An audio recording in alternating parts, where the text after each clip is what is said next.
La Torre de Babel, la verdadera historia detrás del origen de los idiomas. En un tiempo remoto, cuando la humanidad compartía un solo idioma y una sola voz, un grupo de hombres y mujeres emprendió una ambiciosa tarea: construir una torre que llegara hasta el cielo.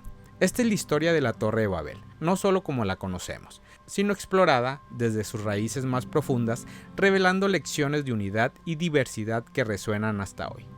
La historia de la Torre de Babel, narrada en Génesis 11, tiene un lugar en una época posterior al Gran Diluvio, cuando los descendientes de Noé comenzaron a poblar la tierra. Esta historia se ubica en la región de Sinar, identificada por muchos estudiosos como la antigua Mesopotamia, cuna de la primera civilización humana, como los sumerios, acadios, babilonios y asirios. Y el idioma predominante en esa área durante este tiempo sería el sumerio, seguido por el acadio. Aunque la Biblia no proporciona una fecha exacta, se cree que la construcción de la Torre de Babel ocurrió alrededor del tercer milenio antes de Cristo, una época marcada por el surgimiento de ciudades-estados en Mesopotamia. En este periodo se desarrollaron importantes avances arquitectónicos, incluyendo la construcción de zigurats, grandes templos escalonados que servían como un centro religioso y culturales. Leamos Génesis 11:4. Luego dijeron: vamos, edifiquémonos una ciudad y una torre cuya cúspide llegue hasta los cielos, y hagámonos un nombre famoso, para que no seamos dispersados sobre la superficie de toda la tierra. La Biblia relata después que Hashem descendió para ver la ciudad y la torre, y al observar su obra decidió confundir su idioma para que no pudieran entenderse entre sí, y así los dispersó por toda la tierra. La nación que emprendió la construcción de la Torre de Babel probablemente estaba bajo la influencia de un líder poderoso. Algunos textos antiguos y estudios teológicos sugieren que este líder podría haber sido Nimrod, un personaje mencionado en Génesis 10 como el primer poderoso en la tierra, y fundador de ciudades como Babel, Erech, Akkad y Calné, en la tierra de Sinar. La Torre de Babel es comúnmente asociada con los zigurats, enormes estructuras piramidales escalonadas que fueron construidas en la antigua Mesopotamia como templos para sus deidades.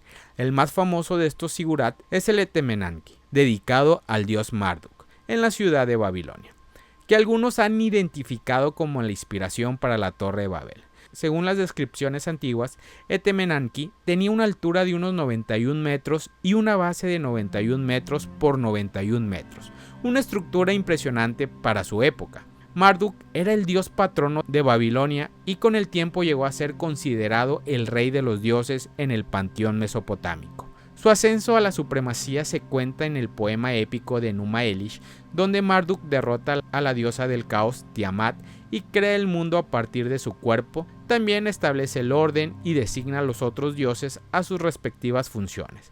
Se le representaba a menudo como un dios asociado con la justicia, la curación, la magia y la fertilidad. Aunque Marduk no se menciona por nombre en la Biblia, Babilonia, la ciudad donde era adorado, tiene un papel importante en las escrituras.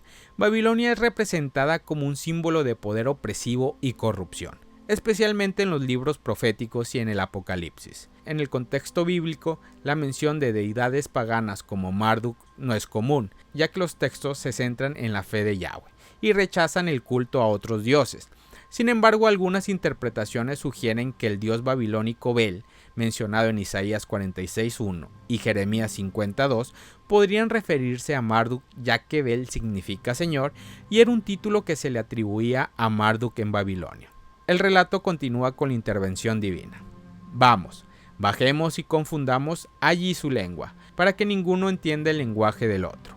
Génesis 11:7. Esta confusión de las lenguas resultó en la dispersión de los pueblos por toda la tierra. La dispersión es vista como un evento clave en la historia de la humanidad. No solo explica el origen de las diversas lenguas, sino también la expansión de las culturas a lo largo del globo. Desde un punto de vista teológico, este acto fue una forma de preservar la diversidad humana, evitando la concentración de poder y el riesgo de que una única cultura dominara a todas las demás. Curiosamente, en las tradiciones mesopotámicas existen textos que mencionan la construcción de torres y templos que terminaron en fracaso debido a la confusión divina, lo que podría haber influido en la narrativa bíblica de Babel. El arqueólogo Robert Koldewey, quien excavó Babilonia a principios del siglo XX, descubrió restos de los que se cree fueron la base de esta gran torre. Los registros antiguos, como las tablillas cuneiformes, describen el Etemenanki como la casa de la fundación del cielo y la tierra, lo que refuerza la idea de que los babilonios la veían como un enlace entre lo terrenal y lo divino.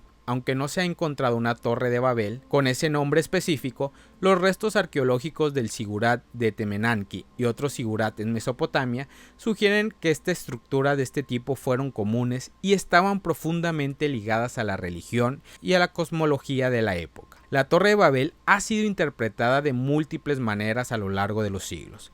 Para algunos teólogos es un relato sobre los peligros del orgullo humano, la ambición desmedida y el deseo de autonomía sin Dios.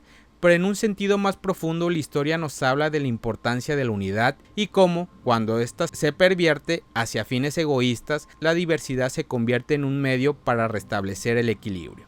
La confusión de las lenguas, más que un castigo, puede ser vista como un regalo divino. Dios no destruye la humanidad, sino que la diversifica, promoviendo así la necesidad de cooperación y entendimiento entre diferentes culturas y naciones. La historia de la Torre de Babel nos enseña que cuando la humanidad se une con fines egoístas y desafiando a Dios, la división es inevitable.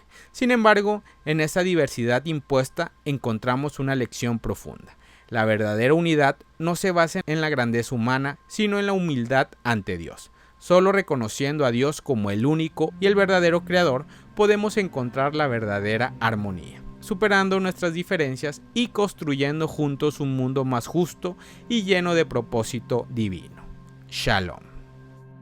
Gracias por haber escuchado este podcast. Si este podcast te ha ayudado, compártelo con un amigo o con algún familiar. Sé que le será de ayuda. Recuerda visitar nuestra página de Instagram, Inspirando tu Vida.